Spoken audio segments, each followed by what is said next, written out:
Bu həftə İranda çox maraqlı hadisə baş verdi. Sepah İran ordusunun baş qərargahını Sepahın qərargahı ilə birləşdirdi və başına da Sepah generalı təyin olundu. Növbəti addım kimi İranın polisi bəsiz qüvvələri, Sepaha tabi olan bəsiz qüvvələrinə tabi etdirildi. Və ən nəhayət Etalat kimi kəşfiyyat qurumu Sepahın kəşfiyyat qurumu ilə birləşdirildi. Bununla da Sepah ölkədə mövcud olan bütün hərbi qurumları öz nəzarət altına saldı. Bu proses nələrə gətirib çıxara bilər? Fikir verirsinizsə, vaxtilə dini bir hakimiyyət olan İranda daha çox mollaların sifəti görsənirdi ekranlarda.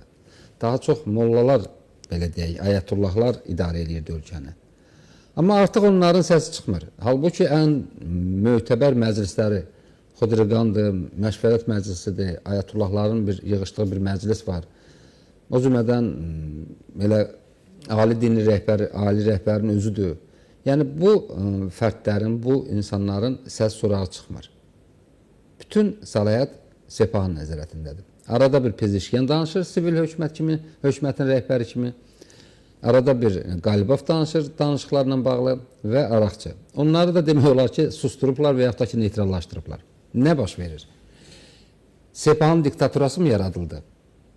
İranda beynəlxalq qurumların və dövlətlərin terrorçu təşkilat kimi tanıdığı Sepahın diktaturası, Sepah dövləti mi yaradılır? Studiyamın qonağı Milli Cəbhə Partiyasının başqan müavini siyasi analitik Məhəmməd Əsədullahzadədir. Məhəmməd bəy, nə baş verir? Sepah neynəmək istəyir? Terror dövləti mi qurur? Hərbi diktatura mı yaradır? Nə baş verir? Demək ki, Amerika Birləşmiş Ştatları İrana hücum eləməklə oradakı sistemi tamamilə Sepahın ixtiyarına buraxır. Yəni, belə demək mümkün. Sepah mövcud vəziyyətdən istifadə edərək hakimiyyəti tamamilə əlinə aldı. Mən bunu əvvəlcədən qeyd etmişdim ki, Sepah İranda bir dövlət çevrilişi edərək İslam İnqilab Keşiklər Korpusu tamamilə dövlətin bütün strukturlarına əl qoydu və bu da dövlətin və bu da Sepahın mövqeyini kifayət qədər gücləndirdi. Prezident və xüsusilə islahatçı qanat və şərq tərəfdar mühafizəkarlar arasında gedən bu qarşıdurma, hakimiyyət uğrunda mübarizə demək olar ki, Sepahın mövcud vəziyyəti ələ almaqla Sepahın lehinə dəyişdi. Qeyd edim ki, artıq bilirsiniz ki, ordu Sepaha, İran silahlı qüvvələri ordu Sepaha tabi deyildi, Etalat Sepaha tabi deyildi. Məhz birinci mərhələ 40 günlük müharibədən sonra Sepah mövqeyini daha da gücləndirdi, hökumətə qarşı daha da təzyiqləri artırdı və demək olar ki, orduya da nəzarət ələ aldı, Etalata və polisə də və bu onu göstərir ki, İranda tamamilə sülh sahibi Sepahdır, prezident və onun komandası bəyanatlar verməkdən də o tərəfə keçdi. Baxın, ötən gün İran Dövlət Televiziyasında İran Xaricilər Naziri Xavaric İşlər Nazirliyi kimi qeyd olundu. Bilirsiniz nə deməkdir? Xavaric, yəni bir növ İslamda dönüş çıxanlar. Bu, Həzrət Əli ilə Muaviyyənin vaxtında olan bir dini müharibədən irəli gəldi Xavariclər. Baxın, İranda məhz Xaricilər Naziri, məhz Amerika Birləşmiş Ştatları ilə normal münasibətlər sistemi qurmaq və memorandum imzalanması istiqamətində danışıqlar aparıldı. Amma Sepah buna imkan vermədi. Dövlət televiziyası demək olar ki, Sepahın nəzarətindədir. Bir növ İran Xaricilər Naziri Xavaric, yəni Xaricilər Naziri kimə tabidir? Prezidentə. Artıq onlar prezident hökuməti bir növ İran siyasətində Xavaric kimi, yəni sistemdən çıxanlar kimi artıq xarakterizə olunur. Buyur. Hesab edirəm ki, Sepahın tamamilə hakimiyyəti ələ alması, sizin dediyiniz kimi mollaları tamamilə idarə etmədən uzaqlaşdırması bu İran üçün heç də müsbət bir proses deyil. Məsələn, ötən gün Prezident Məsud Pezeşkan dedi ki, İranın gəlirləri azalır, iqtisadi blokadı, ölkə iqtisadiyyatını tamamilə iflic vəziyyətinə qoyub. Bu bir növ Sebaha çağırışdır, Sebaha mesajlardır. Bu bir növ prezidentin etirazıdır, imkan vermirlər. Məsud Pezeşkan deyir ki, artıq mənim əlimdən heç nə gəlmir və o xalqa xitab edir. Artıq bilirsiniz, Sebahda dırnaqarası daxili silahlar keçibdir. Hər gün Möhsen Rezayi, o indiyə kimi qeyri-ciddi adam kimi qəbul olunurdu İran daxili siyasi sistemində. İndi Təhlükəsizlik Şurasının katibi Zülqədiri əvəz edib və hər gündə Amerika əleyhinə İranı bir regional super ölkə kimi təqdim edir, müharibəni aparacağı. Yəni bir növ Sebah dişə-diş siyasət aparır Amerika'ya, İsrail'lə. Yəni bu İranın iqtisadiyyatı üçün, İranın varlığı üçün heç də xoş gələcək vəd etmir. Yəni proseslər sən dünya ilə, qərb dünyası ilə baş-başa gələ bilməzsən. Bu günləri Rusiya demək olar ki, çökməyə doğru gedir. Çin qərb koalisiyası ilə normal münasibətlər qurmağa çalışır. İranın güclü sosial-iqtisadi bazası olmadan bu günləri Amerika Birləşmiş Ştatları ilə qərb koalisiyasının üzrə gəlmişdir. Artıq Avropa İttifaqı da İrana sanksiyalar tətbiq etdi. Bunlar ya 4-5 dənə raketlərinə və düyü yeməklərinə arxain olurlar. Yəni bu qədər sistematik böhranı aparmaq olmaz. Və bundan əlavə, bilirsiniz, Şöhrət bəy, bunlar qonşu ölkələrə də qarşı çox qeyri-konstruktiv mövqe ilə sərgiləyirlər. Buyurun. Bax, İran elə ona gəlirdim ki, İranın bu hadisələrdən sonra İranın xarici siyasətində hər hansı bir dəyişiklik baş verəcəkmi? Və ən maraqlıdır da ki, Qərbin və Amerika Birləşmiş Ştatları ilə İsrailin bu vəziyyətə münasibəti necədir? Elə mən ciddi bir nələrsə rastlaşmadım ki, onların hansısa bir reaksiyası var. Siz bəlkə oxuyursunuz. Reaksiyalar yoxdur. Xüsusilə Amerika Birləşmiş Ştatlarının Donald Trump deyir ki, bir neçə günə Hörmüz boğazını Amerikanın ərazisi kimi Amerikanın ərazisi elan edəcəm, düzdür.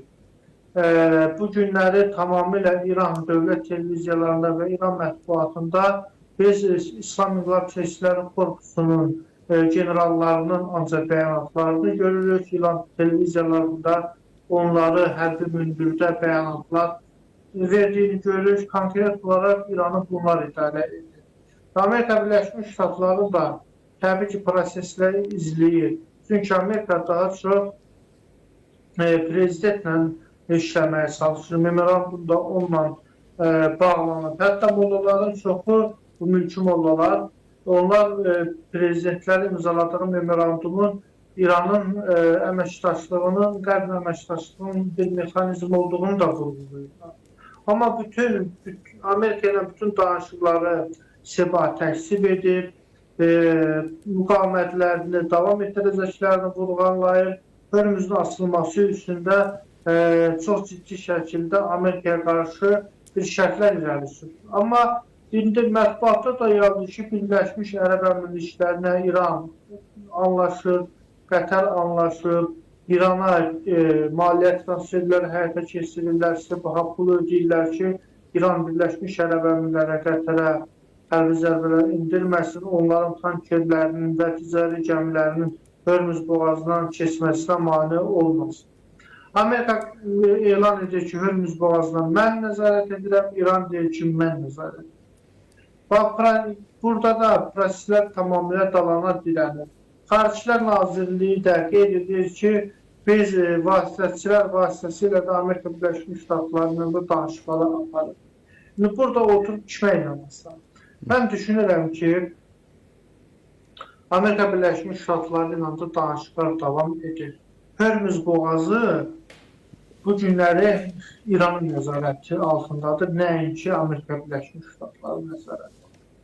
Sadəcə olaraq Amerika Birləşmiş Ştatları İrana dəniz blokadası tətbiq edib, İranın neft satışlarını əngəlləyir və İran limanlarına yaxınlaşan gəmilərə atəşkəs və bundan əlavə təbii körfəzdən çıxan gəmilərin də hərəkətinə demək olar ki, İran nəzarət edir. Mən düşünürəm ki, bu belə davam etmir. İran tərəfi çalışır ki, payızda aralıq seçkilərindən qədər kifayət qədər Trumpa təzyiqlər olunsun, prosesi manipulyasiya etsin, Trump konqres seçkilərində respublikaçıları uduzsun və onun uduzması Trumpın mövqeyini kifayət qədər zəiflədir. Yəni, İran bu istiqamətdə siyasət aparır və proseslərdə hesab edir və bir növdə özünü uduşlu hesab edir. Bax, Amerika bu. hə, buyur. Cümləni bitir. Buyurun. Bax, Sepah bu addımı atmaqla, bu cür belə deyək, hərbi dövlət modelini tətbiq eləməklə nə demək istəyir? Amerika və digərlərinə göstərmək istəyir ki, yeganə güc mənəm, mənlə razılaşmalısan, yoxsa biz müharibə aparmağa davam eləyəcəyik? Hansı mesaj daha çoxdur? Tamamilə düz deyirsin. Mən hesab edirəm ki, Sepah Amerika ilə birbaşa razılaşmaq istəyir. Sepah əlinə fürsət düşüb, demək olar ki, İranda hakimiyyət tam ələ alıblar və Amerika elan edir ki, mənlə razılaş, amma mənim də öz şərtlərimi bir neçə şərtimdə sən qəbul etməlisən. Burada Hörmüz boğazına bağlıdır, proks qüvvələrlə bağlıdır. Baxın, İsmail Qani Sepahın Qudüs korpusunun komandiri İraqa getdi, orada bir mesaj verdilər Yəmənindəki Husləri silahlandırırlar, Livanda Hizbullaha dəstək verirlər. Yəni, bir növ Sepahın da əsas məqsədi Amerikaya bir növ mesaj verir ki, mənimlə razılaşmalısın, mənim regionda geosiyasi mövqeyimdə tanınmalısın. Təbii ki, Amerika Birləşmiş Ştatları da buna gedə bilməz. Qəti surətdə, əgər ABŞ buna gedərsə, ABŞ-ın beynəlxalq dövlət imisi də zədələnə bilər. Uzun müddətli perspektivdə bu Sepahın bu cür hakimiyyəti nəzarətdə saxlaması rejimin bugünkü dayanıqlığını, rejimin bugünkü vəziyyətini gücləndirəcək, yoxsa getdikcə zəiflədəcək? Mən hesab edirəm ki, zəiflədəcək. Həmçinin xalqın sistemə qarşı etimatı da zəifləyəcək, iqtisadi inflyasiya və sosial vəziyyətin ağırlaşması, maaşların ödənilməməsi, pul kütləsinin azalması, təbii ki, əhalinin növbəti mərhələdə ayaqlanması ilə etirazlara gətirib çıxara bilər. Və proses ona doğru gedir. Sepah hesab edir ki, o mövqeyini gücləndirir və kifayət qədər güclüdür. Amma nəzərə alınır ki, 90 milyona yaxın xalq var və onları dolandırmaq lazımdır. Demək olar ki, zavodlar dayanır, fabriklər dayanır və sistem çıxılmaz vəziyyətə düşür. Və bir növ Kuba senarisini, Kubanı idarə etmə senarisi tətbiq olunur İranda. Talonla çörək veriləcək, işıqlar kəsiləcək, zavodlar işləməyəcək və bu da hesab edirəm ki, İran xalqı üçündə çox ciddi azınacaqlı bir vəziyyət. Təbii ki, İran əhalisi Kubadan daha savadlıdır, daha da siyasi proseslərdə aktiv şəkildə iştirak edir. Mən hesab edirəm ki, İran əhalisi baş verənlərə dözümlü və səbirli yanaşmıyor.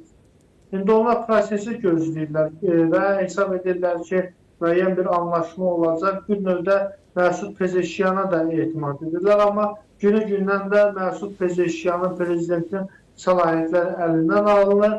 Sadəcə cənab Pezeşkiyanın vəzifəsi mətbuat konfransı keçirdib, bəyanatlar vermək, Sepaha mesajlar verməkdən də bu tərəfə keçmir. Yalnız onun demək olar ki, vəzifəsi də bundan ibarətdir. Amma göründüyü kimi Pezeşkiyan sosial-iqtisadi vəziyyətin azınacaqlı olduğunu var və getdikcə İran üçün mənfi senarilərin olacağını da elan edir. Pezeşkiyanın aqibəti sizcə necə olacaq? Çünki çəmbər çox daralıbdır. Sizin fikrinizcə Pezeşkiyanı istifaya məcbur eləyə bilərlərmi? Mən hesab edirəm ki, Pezeşkiyan öz istifaya gedəcək, nəinki onu istifaya məcbur edəcək. Çünki tamamilə Pezeşkiyanın səlahiyyətləri əlinə alındıqdan sonra həmçinin Amerika Birləşmiş Ştatlarına razılaşmaya imkan verilmədiksə, Pezeşkan özünün səlahiyyətsiz olduğunu görüb istefa verməsinə mümkündür və gərək də ali dini rəhbər Müstəcəb Xameneyin də ortaya çıxmaması müəyyən çox ciddi şəkildə suallar da yaradır.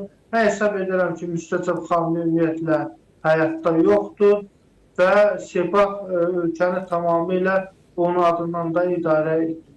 Və həyatdadırsa, ümumiyyətlə o anlatsız vəziyyətdə.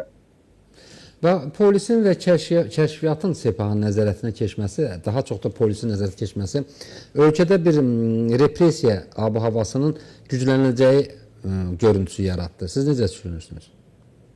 Bilirsiniz, əvvəlki etirazlarda repressiyalar olurdu. Amma müəyyən iqtisadi vəziyyət də pis deyildi. Amma getdikcə sosial-iqtisadi vəziyyət pisləşir.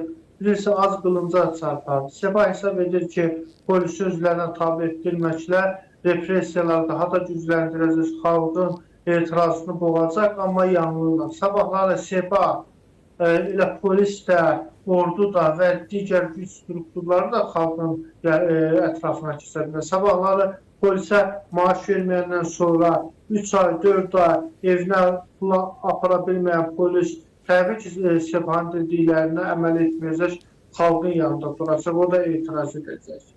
Ona görə də Sepahın idarə etmə sistemi tamamilə həm daxildə, həmçinin regional böhrana gətirib çıxaracağını istisna etmir. Bu bölgüdə parlament qolu da çox güclü bir qoldur və Qalibafın özü də zəif bir fiqur deyil. Konstitusiya, bu proseslər İran konstitusiyasına zidd addımlardır. Necə fikirlərsən? Qalibaf parlamentdə bu məsələni belə deyək, dirəniş cəhbəsinə çevirmək istəyəcəkmi, yoxsa hansısa formada razılaşacaq? Yox, parlamentdə bilirsiniz ki, Sufa Sepahın sabiq polkovnikləridir, zabitləridir, Sepaha yaxın deputatlardır. Qalibafın özü də Sepahın şinelindən çıxıb, amma düşünürəm ki, Sepah Qalibaf müəyyən bəyanatlar verirsə də, o da Sepah qarşısına da geri çəkir. Çünki əsas güc Sepahın əlindədir.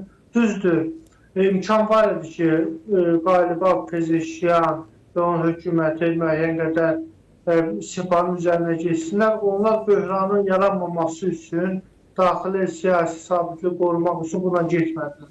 Bundan istifadə edən Sepah generalları tamamilə bu üçlüyün, bu tandeminin üzərinə getdik. Demək olar ki, sistemi tamamilə nəzarətə götürürlər. Bir növ dövlət daxilində çevriliş olundu. Sepah özü paralel yapı idi. Türkiyə demişkən, paralel yapı demək olar ki, tamamilə sistemə əl qoydu. Qonşular məsələsinə gətirək. Bu vəziyyətin qonşular üçün nə dərəcədə təhlükəlidir? Təbii ki, mən Azərbaycanı da nəzərə alıram. Azərbaycan üçün də istəyərdim ki, bu məsələyə toxunaq. Azərbaycana qarşı ancaq düşmənçiliyin başında İslam İnqilab keşişləri korpusu Sepah dayanır. Onun mətbuat orqanları daim Azərbaycan ərazi verilmiyini təhdid edir. Azərbaycanda sekulyar dövlətin devrilməsi, dini məzhəbsel dövlət yaradılması istiqamətində Sepah Azərbaycana qarşı hibrid və ideoloji bir mübarizə, hətta onlar bir terror təşkilatı da yaradıblar. Sepahın Azərbaycana qarşı düşmənçiliyi bitməyəcək. Onlarla müxaribən gedişində də anti-Azərbaycan ritorikasına daima öz kütləvi informasiya vasitələrində yer veriblər. Bugün də anti-Azərbaycan propagandası davam edir. Yəni Sepah nə qədər prezident Məsud Pezeşkan nə qədər çalışsa da Azərbaycanla normal münasibətlər qursun. Amma Sepah İslam Keşişlər Korpusu Fars ideoloji tezisini onlar üstün tuturlar. Azərbaycan müstəqilliyini özləri üçün, İran dövləti üçün təhlükəli adlandırırlar. Ona görə də Azərbaycanla bağlı onların düşünürəm ki, mövqeləri dəyişir. Belə Azərbaycana qarşı öz anti siyasətlərini həyata keçirəcəklər. Hətta bilirsiniz ki, TİRİP layihəsi ilə də bağlı çıxıb Rizayedə və digər Sibah rəsmiləri də Zəngəzur dənizi ilə bağlı qeyri-konstruktiv açıqlamalar da verirlər. Yəni İran bir növ qonşularına qarşı normal münasibətlər sistemi bəsləmir. Amma məsələnin də bir tərəfi Sebah bu günləri Hörmüz boğazında quldurluqla məşğul olur. Əgər Amerika bunları belə buraxsa, Sebah qonşu ölkələrdə xərəclə tələb edir. Qeyd edəcək ki, müharibədə dəymiş ziyana siz pul verir. Və sabahları Amerika çıxıb getsə, Sebah hakimiyyətdə qalsa, regionda bunlar terror əsirəcək, qonşu ölkələrə qarşı bunlar təzyiqlər etməyə çalışacaq, bir növ rəşidçilik edib pul almağa çalışacaqlar. Bax, növbəti bir problem də Xəzərdə yaradırlar, Xəzər regionunda. Həm Xəzərin statusunla bağlı problem yaradırlar, həm də anlaşılmaz bəyanatlar verirlər. Hətta axırıncı bəyanatlarının birində oxudum, adı yadıma çıxması vermişdi. Bəyan eləmişdi ki, biz Xəzəri silahlandırmalıyıq və o cümlədən Azərbaycanın marşrutlarına zərbələr endirmək barəsində düşünməliyik, təhdid eləməliyik. Bax, yeni bir ocağın yaranması ehtimalı varmı? Siz necə düşünürsünüz? Baxın, İran hökuməti konvensiyanı təsdiq edib, parlamenti təsdiq elədi, amma Sebahın rəsmiləri buna qarşı çıxır. Hətta Xəzərdə bunlar yeni pay almağa çalışırlar. Fikir verin, Sebahla birgə İranın o müxalifətin izboyvarı Rıza Pəhləvin oğlu Məhəmməd Pəhləvi qarşısında. O da deyir ki, bunlar hakimiyyətə gəlsə bu konvensiyanı onlar tanımayacaq, Xəzərdən pay alacaqlar. Fikir verirsiniz ki, Sebah da, həmin şah dövrü də, indiki onların varisləri də Amerikada görürsünüz, eyni senaryo tətbiq edirlər. Azərbaycan siyasətinə maliklər. Bunlar nə qədər daxildə bir-birinə qarşı düşmən olsalar da, Azərbaycan məsələsində ortaq hərəkət edirlər. Azərbaycan məsələsində müttəfiq olurlar. Mən həmişə demişəm, İrandakı indiki dini rejimlə şah rejimi bir medalın 200-üdür və onlar konkret olaraq Azərbaycan siyasətlərində eyni mövqeydən çıxır. Xəzər dənizi ilə bağlı təbii ki, bilirsiniz ki, İran daima Xəzər dənizi ilə bağlı elə Sebah Azərbaycana qarşı təzyiqlər etməyə çalışır və hazırda da konvensiya ilə bağlı Sebahın açıqlamaları da onu göstərir ki, onlar bu konvensiyaya qarşıdırlar. Amma düşünürəm ki, əgər Amerika Birləşmiş Ştatları Sebahı indiki vəziyyətdə buraxsa, regional çıxırsa, bəli, Azərbaycanla İran arasında çox ciddi problemlər olacaq. Sebah Xəzər dənizini Azərbaycan təzyiqlər edəcək və dolayısıyla Türkiyə prosesə qarışmalı olacaq və Türkiyə-İran münasibətlərinin gərginləşməsində şahidi ola bilər. Yəni, Sebah üçün fərqi yoxdur. Onlar üçün normal münasibətlər sistemi qurmaq yoxdur. Onlar yalnız gərginlik, proksi qüvvələr yaratmaq, regionu qeyri-stabil vəziyyətdə saxlamaq. Bu, Sebahın var olmasının əsas düsturudur. Ona görə də Amerika Birləşmiş Ştatlarının prezidenti bu işi başlayıblarsa, İrandakı sistemi tamamilə dağıtmalı, Sebahı ümumiyyətlə siyasi hakimiyyətdən tamamilə silməlidir. Çünki Sebah həm İran xalqı üçün, həm İran dövləti üçün, həm üçün qonşular üçün çox ciddi şəkildə təhlükə vədidir. Bu günləri onlar hakimiyyətdə olub. Görünlər necədir? İran hökuməti və prezident artıq onları qəbul edir. Mülki hakimiyyət Sebahı qəbul edir. Və onları da daima yolanda təhdid edir. İsrail ilə müharibə istəyir, siz də müharibə istəyirsiniz. İsraildə nə fərqiniz oldu? Azərbaycanın bu istiqamətdə atdığı adımları bununla bağlamaq olarmı? Bax, məsələn, Azərbaycan Respublikasının prezidenti Naxçıvana səfər elədi. Naxçıvanda demək olar ki, yeni hərbi infrastruktur və yeni təhlükəsizlik arxitekturasının təməli qoyuldu. Naxçıvan getdikcə sərhəd müdafiə sistemindən daha çox, daha qlobal müdafiə sisteminin formalaşmasına keçibdir. Bura raket sistemlərdir, bura dronlardır, bura elektron müdafiə sistemlərdir, bura belə deyək, xüsusi təyinatlı dəstələrin, komanda dəstələrin yaradılmasıdır. Bu istiqamətdə Azərbaycanın atacağı addımlar necə olmalıdır? Bu atılanlar onun üçündürmü və kifayətdirmi? Bilirsiniz, Azərbaycan silahlı qüvvələrini daimi gücləndirir. Naxçıvan bu günləri əsas lojistika mərkəzi oldu. Qərb və Şərqi birləşdirən sırf nəqliyyat hubuna çevrilir. Təbii ki, düşmənlərin buradakı sabitliyi pozmaq planları var. Azərbaycan onları neytrallaşdırılacaq şəkildə burada öz təhlükəsizliyini və öz təhlükəsizlik orqanlarını və ordusunu gücləndirməlidir. Bütün parametrlərini. Və bu istiqamətdə Cənab Prezident də çox strateji siyasət həyata keçirir. Bilirsiniz ki, Sepah daima Zəngəzur trip layihəsini təqdim.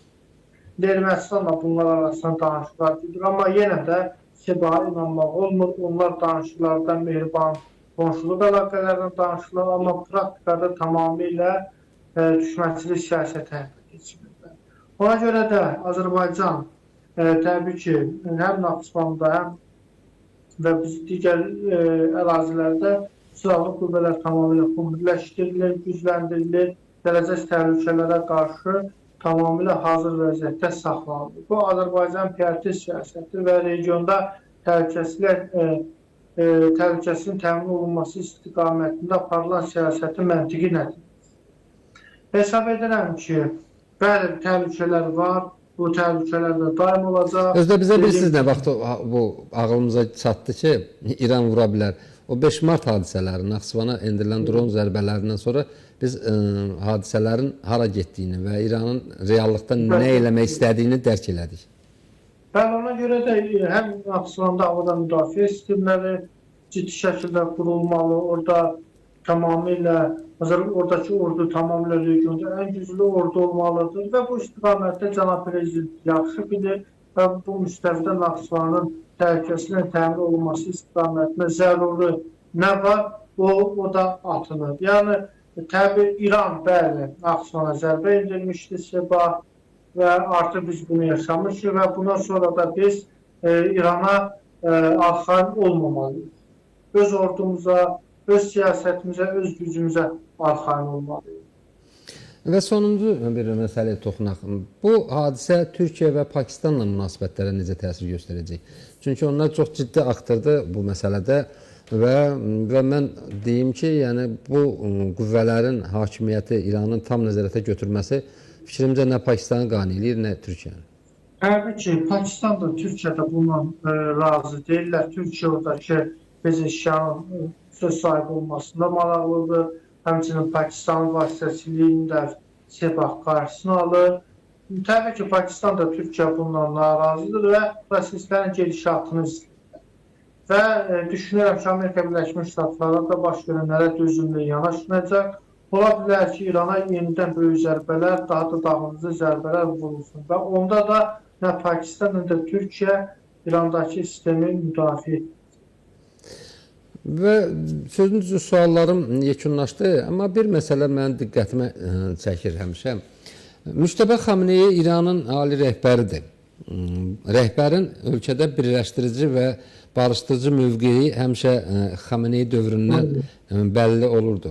Xameneyin sağ ikən bütün qüvvələri bir mərkəzdə cəmləşdirə bilirdi və tənzimləyə bilirdi. Bugün nə o tənzimləmə var, nə də o mərkəzə cəlb olunma və yaxud da ki, əhalini bir güc altında birləşdirmək kimi bir tezislər ortada deyil. Necə fikirləşsən, bu proses İranda terrorçu qrupun hakimiyyətə gətirilməsi ilə İranın terror dövləti elan olunması prosesinin tərkib hissəsi ola bilərmi və IŞİD variantı Şiə timsalında İranda zühr eləməsi kimi qəbul oluna bilərmi? Sepah bilirsiniz ki, Qərbin bəzi ölkələr tərəfindən terror təşkilatı. Bəli, çoxsu tərəfindən, İngiltərə də qəbul elədi. Sepah'a bəli, terror təşkilatı, Sepah artıq məlum olsa ki, Müstəca Xamenei yoxdur.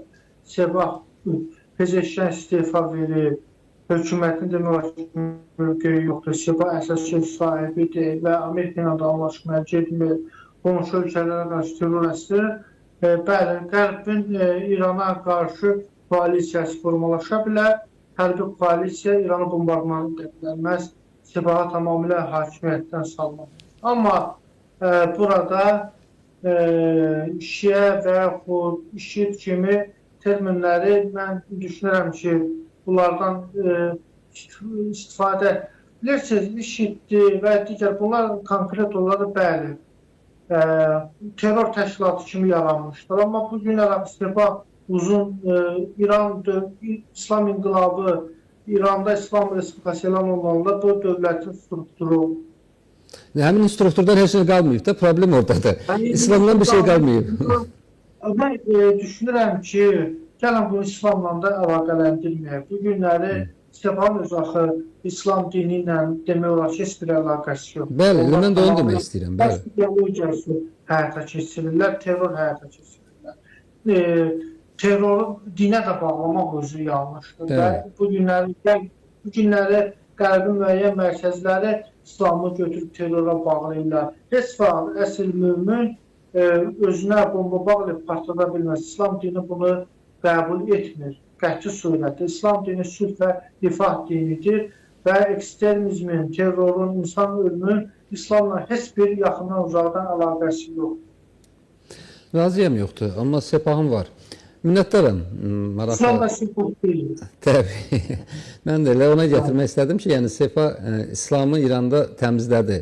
Dini liderlərdən tutmuş, ayətullahlardan tutmuş, Məşvərət Şurasının o qədər ayətullahları var. Heç aslında səs çıxmır. Tamamilə uzaqlaşdırdı. Yəni İslam dini dövlətdən ayırdı, atdı kənara. İndi sivil idarə etməyini atır kənara. Hərbi diktatura yaradı. Bu da axırı nə olacaq bəlli deyil. Kurullar terror bir sistemi kurullar. O da təbii ki, nə qonşu ölkələr tərəfindən, nə də Beynəlxalq Birliyi tərəfindən qəbul olunmayacaq. Bu yarasa Rusiya və müəyyən qədər də Çinin maraqlarını, bir də İsrail. Bəli, onlar da rejimdə dağıtmaq üçün istifadə edəcəklər. Razıyam. Təşəkkür edirəm Məhəmməd bəy. Minnətdaram. Hörmətli tamaşaçılar, xatırladım ki, studiyamın qonağı Milli Cəbhə Partiyasının başqan müavini Məhəmməd Əsədullazadə idi. Onu da xatırladım ki, verilişimiz YouTube kanalına yayımlanır. Baxın, bəyən, paylaşın ki, daha çox soydaşımız görsün. Mən sizə sağollaşıram. Görüşənə kimi.